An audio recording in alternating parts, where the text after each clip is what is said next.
Week 14 lineup review. How's it going, YouTube viewers and everyone out in YouTube land?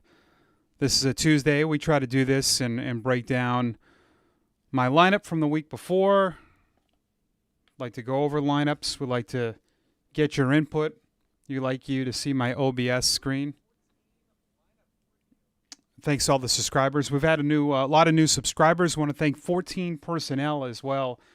I've been writing an article there, and this is what's great about YouTube and screen sharing, which I'm so addicted to. Let's give these guys a shout out. Let's put them all over my YouTube page because they are the first entity, first website, first media, whatever you want to call it. I love the logo. Media outlet. I should know that by now. I've been in this business for a while. They've given me my first chance to write articles that are being published. I've never had any articles published. I had a blog, which is kind of the same, but this is a little bit different.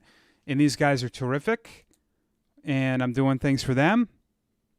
Marco, Justin, Joe, Tim.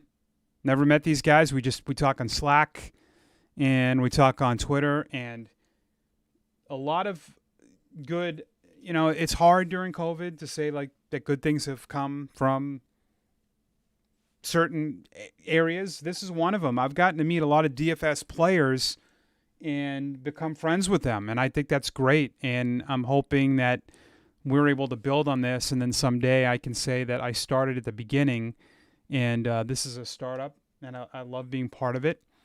I do a article on here, the buy low on DFS, and I try to take the approach where when I'm doing it, trying to look for, last week, Deshaun Watson, I was wrong on that. Give FanDuel props. I didn't play him in cash games. I played him in a couple of tournaments. Give them props on that. They priced them down on FanDuel.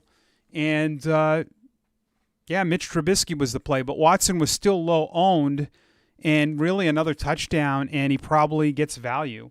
Rivers, again, this is more of the buy low is price, under-owned. Derrick Henry was, again, I thought would smash. Look at Henry, Montgomery. I just thought these guys, despite the price, would still crush it. So that's kind of how I do it. It's not just buy low on the price, not buy low in terms of ownership percentage. It's a little both. I thought I would kind of merge the two. Receivers sucked this week for me. Godwin, Thielen, and Schultz and Henry were okay. Some of my others to consider. Allen was okay. I wanted to get McKissick in there, and Elliott didn't do well. Quarterbacks did. All right, I had a good week. I really did. I crushed it in cash games. I'll start with this is, I think, one of my highest cash game lineups, and this would have almost worked in a hybrid type GPP. Like, I could have played this lineup, both of these, especially on FanDuel. FanDuel doesn't have as high scores. But even on DraftKings, like, I would have cashed in the Millionaire Tournament. Not a lot, but here is my thought process. And, I try to explain it. And I get lulled in, just like all of you that I'm watching. I'm sure it happens. You get lulled away from picks. Phillip Rivers, no one plays Phillip Rivers. He was in these nickel tournaments that I do, and I'll go back to this. I won't show you. But anyways, I did the nickel. I MME the nickel, and I did 80 lineups, and Phillip Rivers was in the winning lineup. Mitchell Trubisky, I think, was in a lot of the winning lineups. Guys that are obscure during the week. You don't, if you're subscribing to any service, I subscribe to DFS Army. Those guys are not in the player pools, but they win tournaments. You do got to get a little nuts. But in cash games, I just go with ultimate conviction when I'm playing someone. But here's what I do. My core is running backs. This is going to sound weird. I play 3 running backs all the time in cash games. I don't think that's the weird part. Defense and quarterback. These 4 are so volatile to me. I mean, you have no freaking idea I think Devontae Adams. But again, in a tournament, you play Devontae Adams and he doesn't smash. That's 9,300. You're not winning a tournament. Cash games, he was a chalk play, so I don't mind playing him because it's 75% ownership in this 100-team thing. If he doesn't smash, I'm probably still okay. That's what I try to do too with receivers is I try to play the chalkiest guys because if you don't play a Devontae Adams in cash games at 75% and he goes off for that, you're kind of behind the eight ball. Look at Perryman did nothing, but he was kind of chalky at 5.6 points, and I still finished. This is out of 100. I was 26th. Now, it doesn't really matter where you finish in cash games as long as you cash. But for me, I don't care almost about chalk with running backs. I take this approach. I had no doubts that Derrick Henry, and I wrote this in 14 personnel, at Jacksonville, they stink. Jacksonville's terrible against the run. I had no doubts he was going to have a good week. And I just thought, if I don't play him, and 41% is, I think, low. I'm surprised that, this is what the approach was. I bet the teams that didn't cash didn't play Henry but played Adams, and I haven't looked. So it would be spot 51. Yep. Adams, no Henry, spot 50. Didn't play either and cashed. The cash line was high. But that's impressive. He had Jonathan Taylor. This is kind of a GPP lineup because he's stacked. I don't stack cash games, but let's see some of the lower scores. Adams, no Henry. Yep. None of these lineups probably had Henry. I would assume none. Yeah. Never playing Aaron Jones in a cash game over Derrick Henry because I think what happens on DraftKings is that people get way too fascinated with PPR. Who cares? You got to figure on that offense. He's probably going to score, but it's Jacksonville. So for me, I'm building lineups around the running backs, which I loved. There's one of our guys checking in.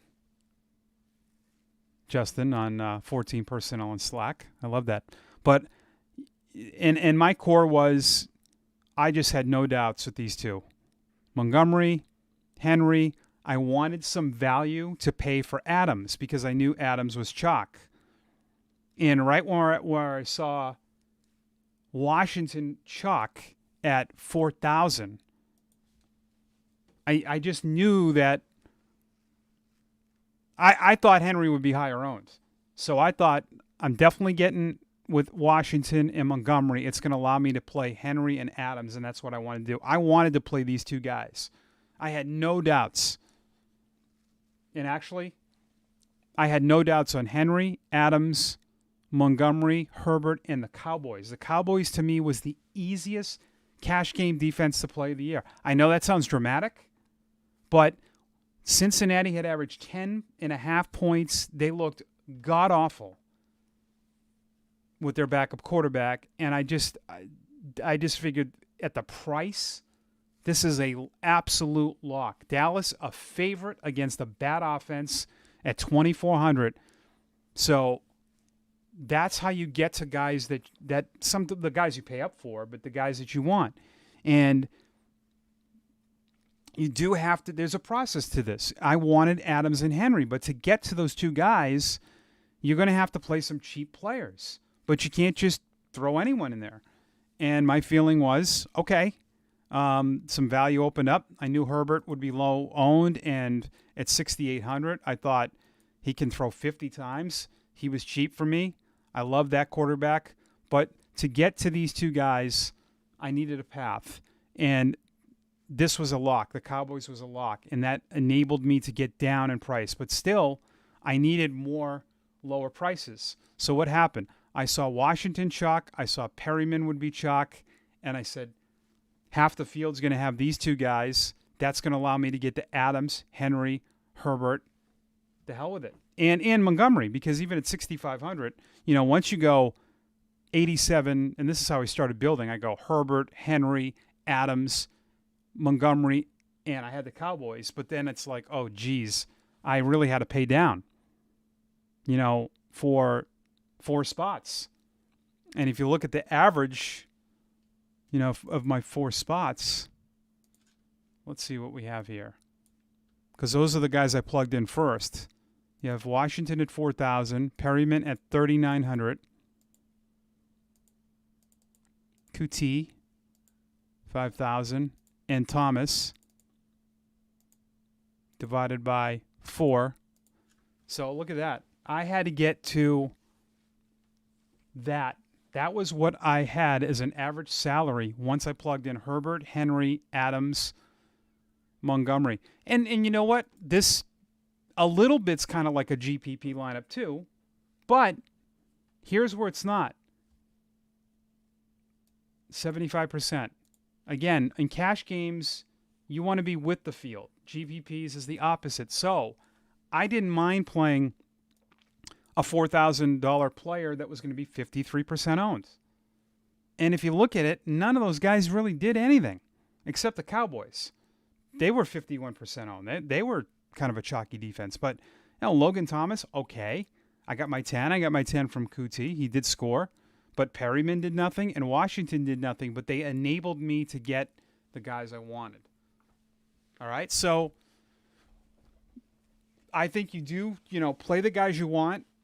You got to build a core, but you got to be able to really, I felt good about this lineup too. After I if you really examine it, it wasn't a bunch of home runs. I mean, Logan Thomas gets a lot of targets at 3,300. He's getting, look at that, 6 to 7 targets a game. It's not like he's getting 1 to 2. You don't want to do that. 3,300. Cowboys defense. It's really not done anything all year, but I didn't care because they were playing Cincinnati. Washington was with how many guys, running backs they had out? 15 touches for 4,000. I'll take that. Perryman still had 6 targets, against Seattle. But, garbage time. And Logan Thomas. So I like that. And then on FanDuel, I did the same thing, except on FanDuel, I found it much easier. And I did great on FanDuel. I mean, I was in the top 5, 6, 7, top 10. I mean, I was in single digits in every cash game. Again, cash games, you're not trying to win them, but I still like to finish high in these. And here was my basis. I wanted to play Henry, Montgomery, and Jones. On DraftKings, Jones was priced a little higher, and I couldn't do it. On FanDuel, I plugged those 3 guys right in. Those are the 3 guys I wanted.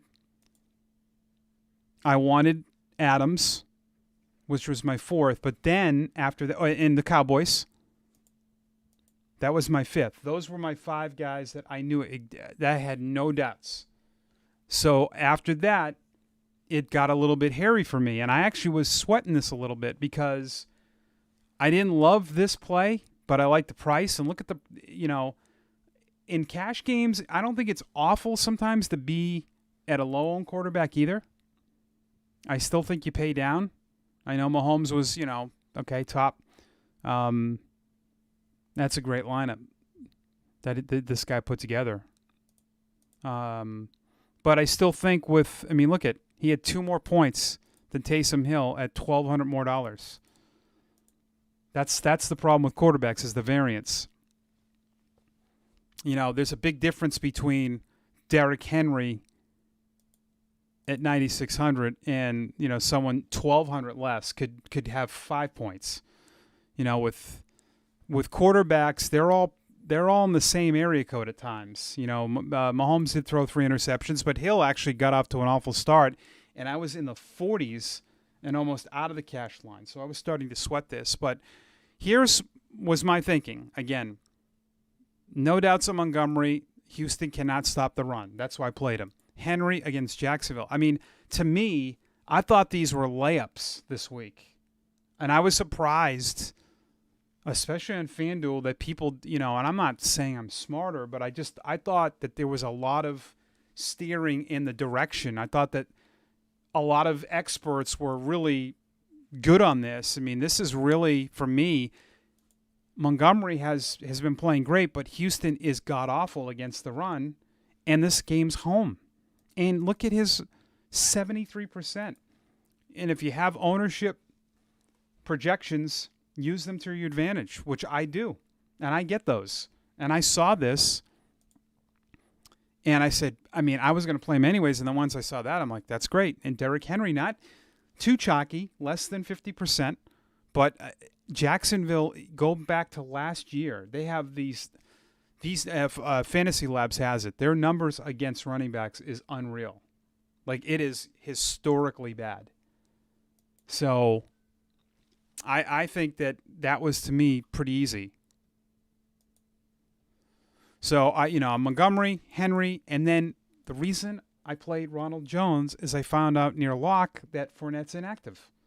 So he's the guy at home favorite at 6,300. 6,300 for a guy getting all the touches, and he got 18 carries, 1 reception, but, on FanDuel we don't care about that, and a touchdown. That's, it's not amazing. This isn't what you want in a tournament. For cash game, though, 2.5 times is what you want salary. It's about that. So I just, right around like 10 or 11, I'm like, I got my running backs. This is, to me, was easy. These 3, and then Dallas, I had so many shares of Dallas and GPPs. I didn't love a lot of the defenses. I didn't want to pay up for a defense because you just never know. I had my reservations about this defense at Miami. Games at Miami are weird. But then again, so once I got, like DraftKings, once I got this, and Adams, Henry, and Montgomery, and then I plugged in Taysom Hill. I wanted to pay down a quarterback. Where am I going from there that makes sense? Curtis Samuel, 5,900. Near a chalky receiver, 5,900. DJ Moore out. He's the number 2. That to me just screamed value. And 7 receptions. If he scores a touchdown, he smashes. It's over 3 times value. 12.5 for 5,900. I'll take. Chad Hansen. I don't even know who Chad Hansen is. 7% owned, but was 5,100 with Cooks out. These are value plays. Value plays are not just cheap plays. You know what I mean? Like if Hansen's the 3rd guy on the offense, but he's cheap and they're projected to score a lot of points. Hansen was elevated, just like Ronald Jones. That's a value play to me because at 6,300, he's the number 1 back. Value is almost what you forecast that week to happen. And I thought Chad Hansen, who got 7 targets the week before, I said, well, why couldn't he do that again without Cooks? And that, to me, was fine. And, I like Derrick Henry. He was 5% owned. Didn't do great, but was enough. And I really like this cash game lineup. And it's interesting. This one, without Hill's 19 points, I was sweating this one out. If you go down here, because he didn't do much in the first half. And I want to see, okay, so 138. So, I definitely, even with his, I could have had a 0 there and still cashed. I'm assuming World 711 did not have Derrick Henry. Yep. So, this is what happens in this kind of lineup. And I don't mean to pick on this person, but, Tannehill, that's fine. Montgomery, but you start going with a lot of home runs here with Washington, Samuel, and Davis. The price, 6,800. I just don't think that's value there. But, he was only 2 points away from cashing. All right, so that's going to do it for Week 14. Hope everybody won some money. And make sure to follow me on Twitter @TheRadioMike. And enjoy your night.